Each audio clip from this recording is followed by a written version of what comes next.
అందరూ మీరు వాళ్ళకు ధన్యవాదాలు చెప్తూ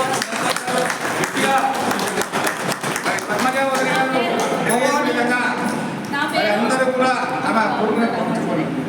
మా అత్తగారింటి పేరు వెంకట సుబ్బాచారి, వెంకట లక్ష్మమ్మ, సుబ్బమ్మ, ఎర్రవారపాలెం వాస్తువులు. వాళ్ళ కుమారుడైన నాగరాజాచారి, పద్మజ.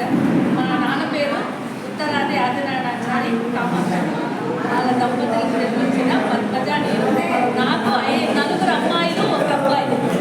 ఫస్ట్ అమ్మాయి బీటెక్, పెళ్ళయింది, 2 పిల్లలు. రెండో అమ్మాయి MBBS, MD, BM, కార్డియాలజిస్ట్, అల్లుడు న్యూరాలజిస్ట్. కానీ వాళ్ళు కూడా మాకు అందుకే ఫస్ట్ విద్యాబుద్ధి అన్నీ ఇస్తాడు కాబట్టి భగవంతుడు. మళ్ళీ తమ్ముడికి 3వ అమ్మాయిని ఇస్తాను. వాళ్ళ సహాయం కూడా ఇది ఉంటుంది కదా. 4వ అమ్మాయి LLB అయింది. మా జస్టిస్ కావాలనేదే ఉద్దేశము. మా బాబాయ్ మనం వెళ్ళొచ్చినాడు. వాళ్ళ అత్తగారి కోరిక ఆ జస్టిస్ అయ్యే వరకు నేను పెళ్లి చేస్తాను అనింది. వాళ్ళ ఆశీర్వాదం, జస్టిస్ సహాయం కూడా ఉంటుంది మన సంఘానికి.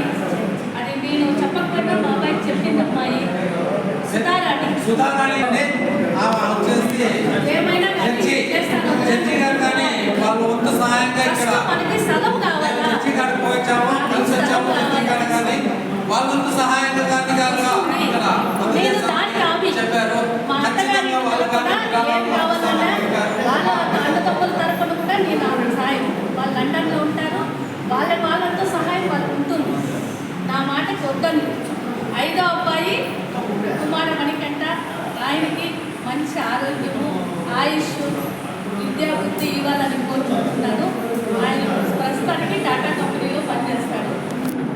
ఆయన కూడా ఇలాంటి కార్యక్రమాల్లో మంచి ముందుకు రావాలనేదే నా ఉద్దేశము. వాళ్ళ డాడీ లాగే రావాలి, ఓకేనా.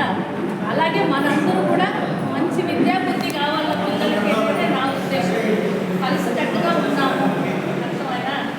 మా మామగారి ఆశీర్వాదం, పెద్దనాయన గారి ఆశీర్వాదం, బాబాయ్ గారి ఆశీర్వాదం. నేను ఈరోజు ఈ స్థాయికి ఉన్నానంటే అది మా ఆయన పట్టుదల, నా పట్టుదల, ఓకేనా. అంతేనా బాబాయ్?